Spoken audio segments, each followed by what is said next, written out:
Yeah, I do believe that that film clip was cut a little bit short, but wanted to share with you again the racialization process.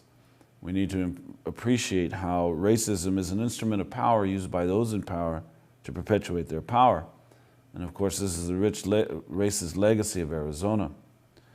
What is important to appreciate is the four-part process that the community faced: racism and discrimination, educational deprivation, political disfranchisement, and economic marginality through a dual wage system. Yet Mexican labor was needed. So let's appreciate socialism and labor organizing. Let's understand labor organizing in the socialist tradition in both Mexico and the United States between 1880 to 1920. In this 40-year period, there were movements for change that reflected a people's commitment to constructing a just society. They are the reason why we must pay attention to social change and the development of consciousness. There is a strong socialist tradition in both countries. People understood that socialism is a process of ideas whereby people arrange, design, and construct a just society. And the central goal of socialism is humankind. People undergoing populism and progressive reform in the United States through farmers' associations, labor organizations, women's rights movements, and people undergoing revolution in Mexico to radically reconstruct a constitution that gave meaningful voice to the equal distribution of the wealth and the end to racial and gender discrimination. Well, these peoples in both countries placed at their respective movements' center the concept of direct participatory mass democracy, an involvement by everyone in the decisions that direct the social order. People called not just for political democracy, the right to vote, but also economic democracy, the right to a living wage, to social equality, the right to be free in your expression of culture, and an end to racial and gender discrimination. Let's return to the documentary on Los Mineros, and let's witness how Mexicans formed mutual aid societies and attempted to be recognized as unions in an effort to end the dual wage system. We're going to take a look at a 1903 strike at Clifton, Morenci, and we will listen to how white miners will use the racialization process and to disdain their Mexican counterparts. Let's go back to the film clip. A sense of community developed in Chihuahuita. Shut out by the Anglos, the Mineros started societies of their own, called mutualistas, or mutual aid societies. Mutualistas were very important for Mexicans to combat racism. The Alianza Hispanoamericana, or La Liga Protectora, made it very clear that they were there to protect the rights of Mexicans, to speak out for the Mexican, to help them in any way that they could. The mutualistas offered burial insurance and sponsored social events, and increasingly tried to deal with a hostile Anglo world.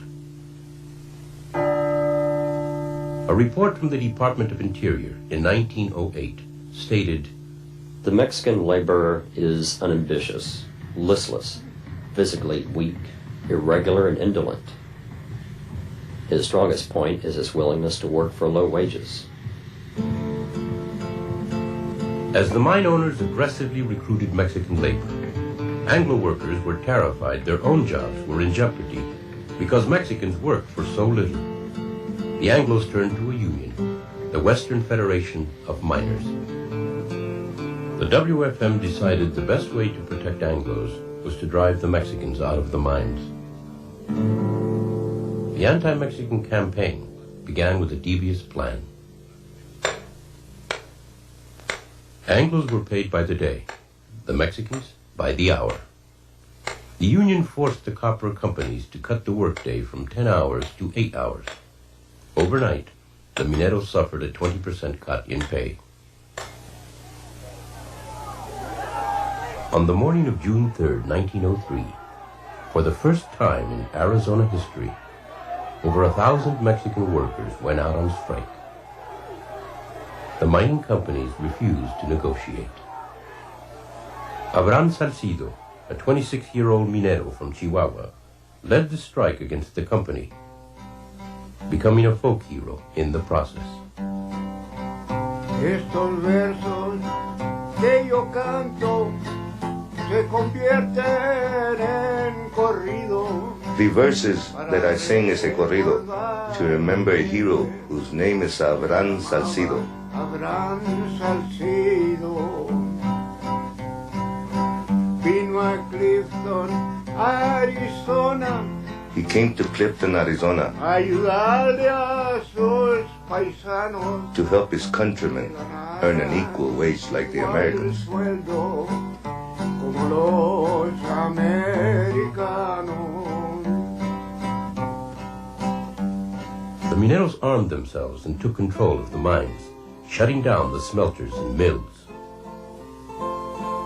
The governor asked the Mexican consul to come talk some sense to the Mexicans and ordered 300 Arizona Rangers to the scene.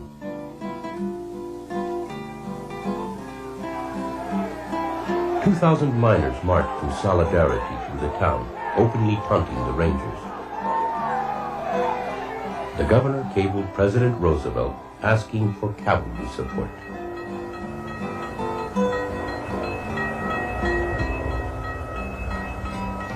Comenzaron la discordia, les llegó una tempestad. At the height of the tension, a heavy thunderstorm broke. Tan creciente A massive flood swept over the city. la ciudad.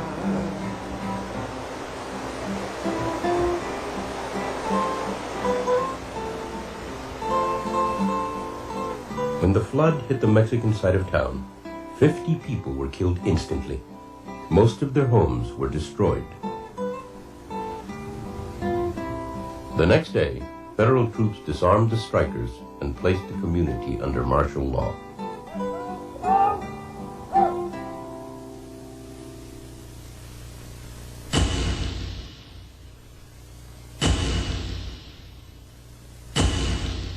Ten of the strike leaders were arrested, including Abraham Salcido. He was sentenced to 3 years in prison for inciting a riot.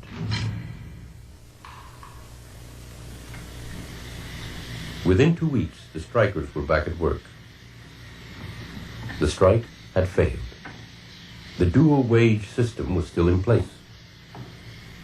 The mineros had lost the opening skirmish, but the battle was far from over.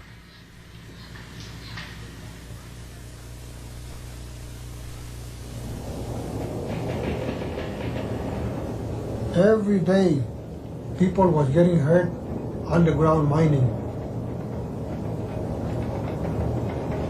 A lot of times, people will blow up working with the dynamite. And sometimes, the tunnels where they're working will cave in. Almost every day, they used to bring out somebody with a broken leg, broken arm, broken something, neck or something like that. Every day used to happen that. A lot of them got cut by those motor cars they had in there that pulled those little old cars.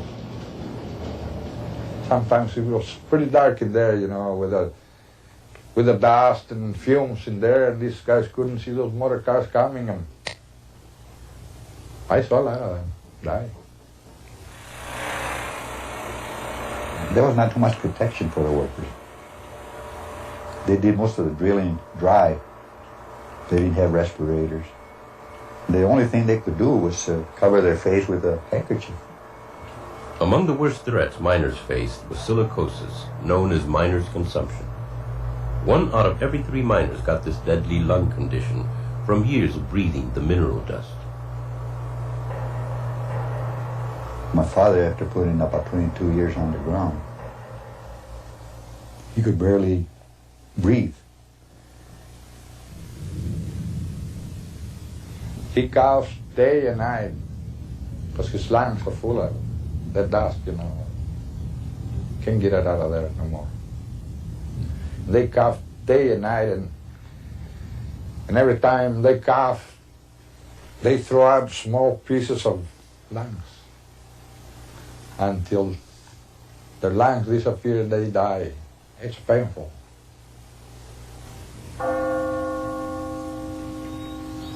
I remember when my father died, we took him by horse buggy from here down to the depot. any worker that died, that worked for the company at that time, the company would furnish the train. They would take them by train to the cemetery. They used to call it a Catholic cemetery because all the Chicanos were Catholics. They wouldn't want to call it the Mexican cemetery, so they just call it the Catholic cemetery.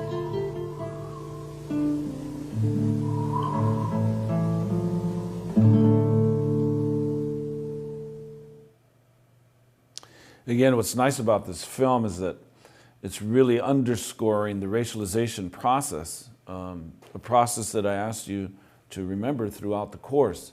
And now we're seeing the visual experience of a community that had to deal with racism.